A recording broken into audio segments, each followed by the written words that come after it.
Halo rekan mahasiswa, kembali lagi dengan saya di mata kuliah Teori Portofolio dan Analisis Investasi EKSI 4203. Silakan mengikuti perkuliahan dengan disiplin dan bersemangat.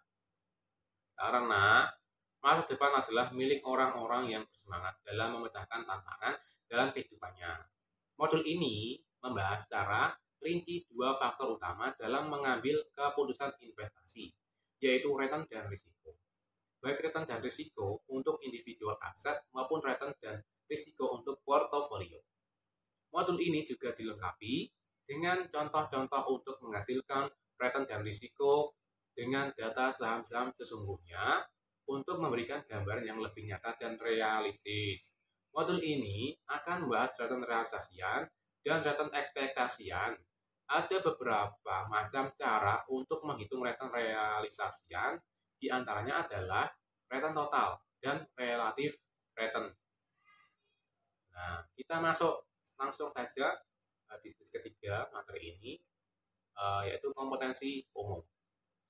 Dengan adanya modul ini, diharapkan mampu menghitung return dan risiko untuk aset tunggal dan portofolio dan juga konsep diversifikasi. Nah, yang kedua adalah kompetensi khusus. Itu seperti menjelaskan pengertian return sesuai dengan suatu investasi. Yang kedua, menjelaskan pengertian return aset tunggal. Yang ketiga, menghitung return realisasian. Yang keempat, menghitung return ekspektasian. Yang kelima, menghitung risiko aset tunggal. Yang keenam, menghitung koefisien variasi. Dan yang ketujuh, menjelaskan pengertian return portofolio. Yang kedelapan, menghitung return portofolio realisasian. Yang kesembilan, menghitung return portofolio ekspektasian. Yang ke-10, menjelaskan pengertian risiko portofolio. Yang ke-11, menghitung risiko portofolio dua aset. Yang ke-12, menghitung risiko portofolio banyak aset. Dan yang terakhir adalah menjelaskan pengertian diversifikasi risiko portofolio. Nah, aset itu dibagi menjadi dua. Yang pertama adalah return aset tunggal dan yang kedua adalah risiko aset tunggal.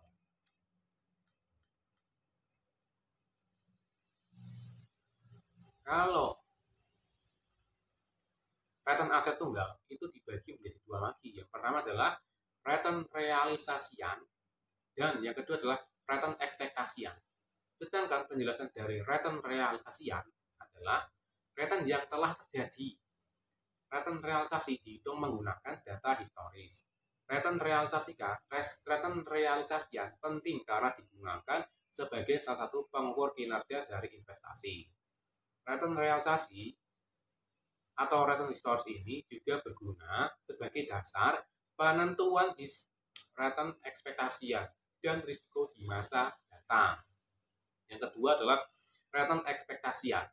Return ekspektasian merupakan return yang belum terjadi, tetapi yang diharapkan akan diperoleh oleh investor di masa yang akan datang. Nah, kita bisa membedakan inti dari return realisasi dan return ekspektasi itu dari satu kata, yaitu telah terjadi, atau dua kata ya. Kalau return realisasi ya. Kalau return ekspektasi ya itu belum terjadi seperti itu. Nah,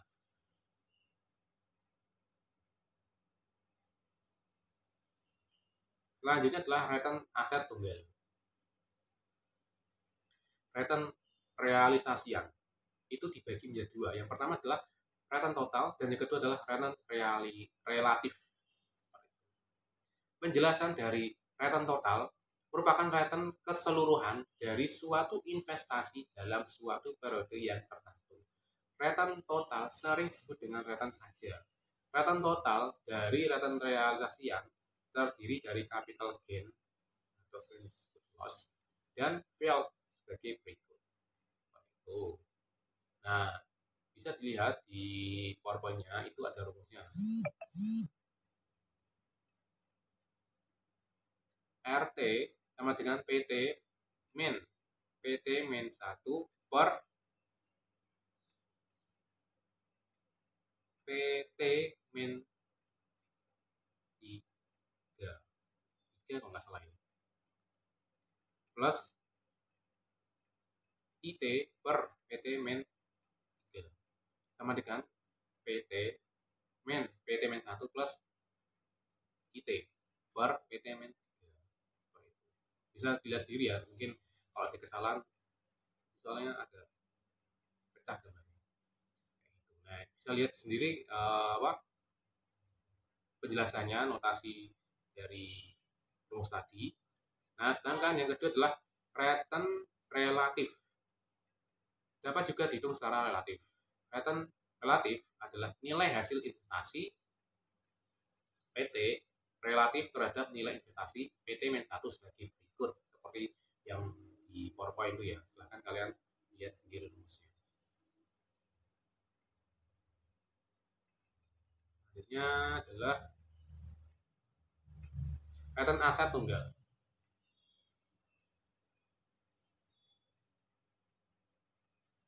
Ini yang kedua tadi, return ekspektasian, itu terbagi menjadi dua. Yang pertama, arithmetic mean dan geometric mean.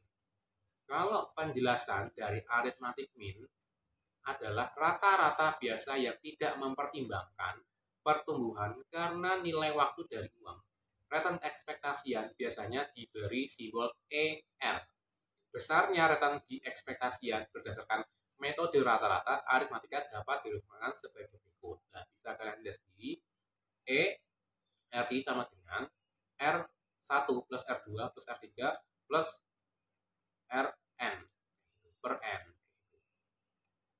Nah, sedangkan yang bawahnya RI sama dengan seperti ini ya, bisa dilihat sendiri ya.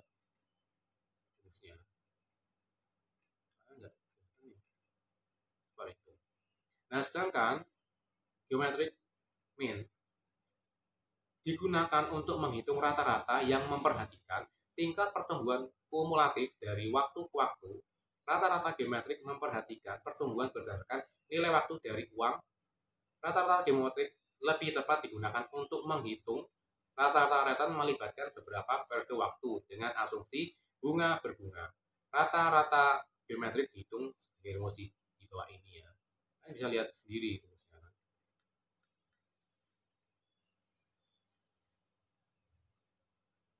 Lanjut.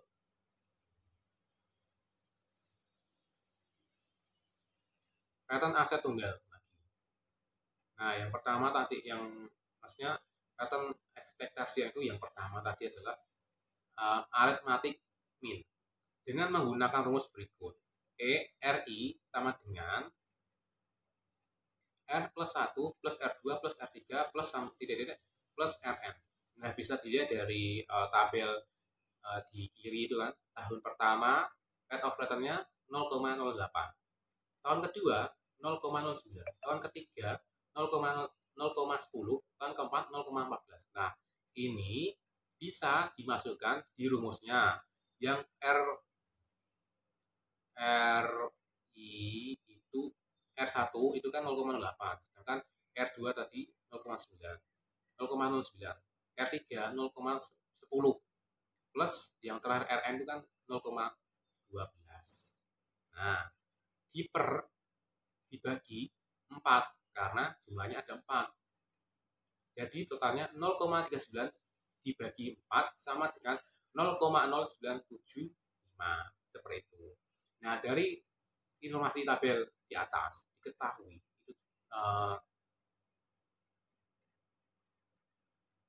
soalnya tadi ya. Yang pertama bahwa terdapat data historis rate of return selama 4 tahun tadi. Tahun pertama, tahun kedua, tahun ketiga, tahun keempat. Yang kedua, selama 4 tahun data rate of return-nya diketahui. 0,08, 0,08, 0,09, 0,10, 0,12. Nah, contohnya di penyelesaiannya di bagian kanan seperti itu.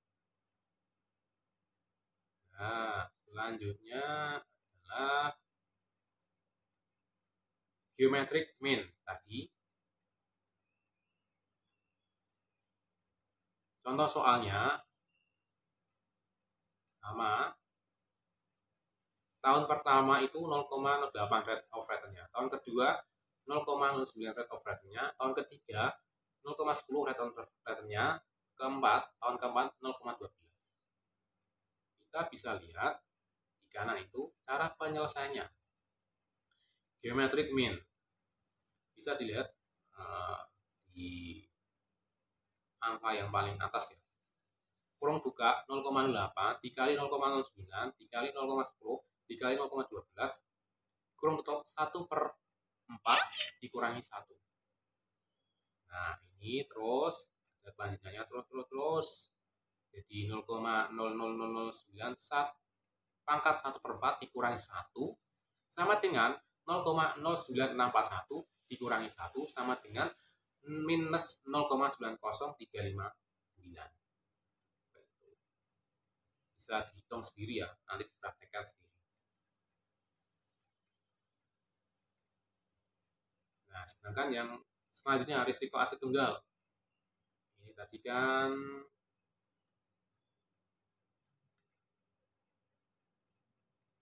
trade-off, return ekspektasian dan risiko mempunyai hubungan yang positif.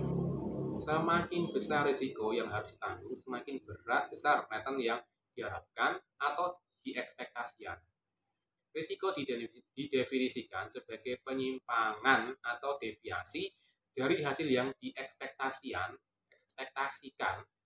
Rumus yang banyak digunakan untuk menghitung risiko konsep ini adalah deviasi standar. Bisa dilihat sendiri rumusnya di kanan itu SD seperti ini ya kan.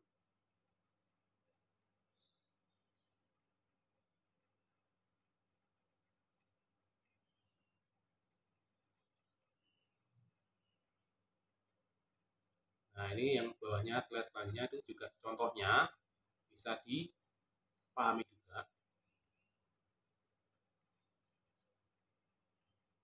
Slide selanjutnya juga bisa dipahami juga. Nah, selanjutnya adalah koefisien varian. Ini sangat complicated ya cara ngitungnya, tapi ya pelan-pelan lah ya. Koefisien variasi atau sering disebut koefisien of variation. Koefisien variasi sama dengan standar deviasi per expected return. Dari rumus koefisien variasi dapat diartikan bahwa semakin kecil nilai CV, semakin baik aset tersebut. Semakin kecil CV menunjukkan semakin kecil risiko aset dan semakin besar return ekspektasinya. Berdasarkan contoh soal sebelumnya, kita telah menemukan nilai-nilai dari standar deviasi tersebut. Nah, kalian bisa lihat ini ya, bisa dipelajari juga. Ini. Nah, selanjutnya adalah return portofolio berisi dua aset. Yang pertama, return realisasian. Itu rumusnya bisa dilihat ya. RP sama dengan W1 minus R1 plus W2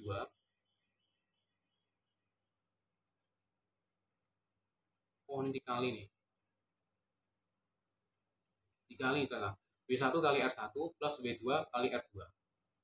Bisa dilihat penjelasannya dari notasinya. Terus yang kedua adalah return ekspektasian. ERP sama dengan W1 kali R1 plus W2 kali ER2. Seperti itu. Bisa dilihat tata caranya ya. Itu. Lalu selanjutnya adalah return portofolio berisi aset. Selanjutnya adalah return portofolio merupakan rata-rata tertimbang dari return sekuritas dalam portofolio, namun tidak seperti return portofolio. Risiko portofolio tidak rata-rata tertimbang dari risiko masing-masing sekuritas dalam portofolio.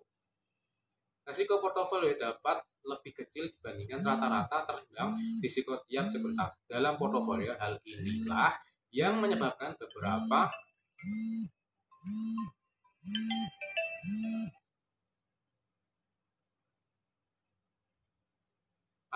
akademisi memberikan ungkapan the beauty of the portfolio seperti ini. Nah, bisa dilihat sendiri ini ya gambarnya varian.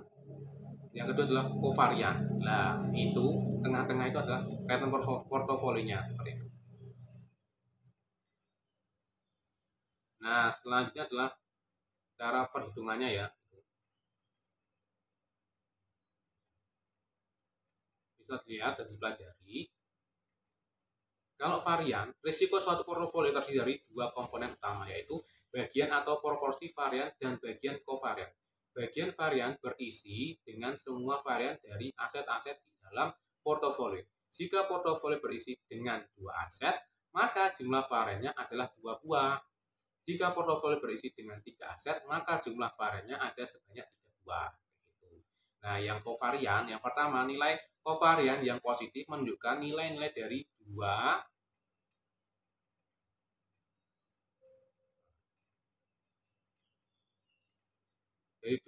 variabel bergerak ke arah yang sama, yaitu jika satu meningkat, yang lainnya juga meningkat, atau jika satu menurun, yang lainnya juga menurun. Nah, ini berarti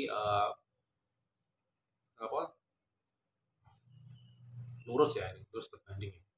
Yang kedua, nilai kovarian yang negatif menunjukkan nilai-nilai dari dua varian bergerak ke arah yang berlawanan, yaitu jika satu meningkat, yang lainnya menurun, atau jika satu menurun, yang lainnya meningkat. Nah, ini saling tidak lurus kayak gitu. Berlawanan kayak gitu. Yang ketiga, nilai kovarian 0 menunjukkan nilai dari dua variabel independen, yaitu pergerakan satu variabel tidak ada hubungannya dengan variabel yang lain, seperti itu. Nah, agak complicated ya di sini ya materi yang sesi ini ya. Kalau memang ada yang kurang paham, tolong bisa didiskusikan di kolom diskusi ya. Ya, kita juga saling evaluasi. Nah, saya kira saya cukupkan materi pada sesi 3 ini. Terima kasih. Sampai jumpa kembali.